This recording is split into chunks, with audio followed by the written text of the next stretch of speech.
ખેડા જિલ્લાના નડિયાદ ખાતે સરદાર પટેલની જન્મજયંતિ નિમિત્તે યુનિટી માર્ચ યોજાઈ હતી। આ ઐતિહાસિક પદયાત્રા સુપ્રસિદ્ધ સંતરામ મંદિરથી શરૂ થઈ સરદાર પટેલના જન્મસ્થળ દેસાઈ વગા ખાતે સમાપ્ત થઈ હતી। આ પ્રસંગે કેન્દ્રીય સંચાર મંત્રી અને સાંસદ દેવસિંહ ચૌહાણ, ધારાસભ્ય પંકજ દેસાઈ સહિતના અગ્રણીઓએ સરદાર પટેલની પ્રતિમાને શ્રદ્ધાંજલિ અર્પણ કરી હતી। આજે સરદાર યુનિટી 150 યાત્રા નડિયાદની અંદર યોજવામાં આવી હતી અને આ યાત્રા જન્મ સ્થળે આજે પહોંચી છે। યાત્રા ભવ્ય યાત્રા થઈ અને રસ્તામાં અનેક જગ્યાએ આ યાત્રાનું સ્વાગત કરવામાં આવ્યું।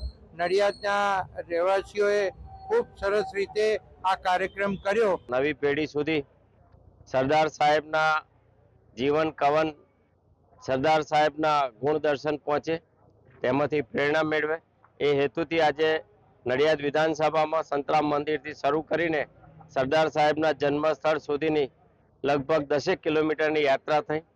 ઠેર ઠેર ઠેકાણે ભવ્ય સ્વાગત કરવામાં આવ્યા।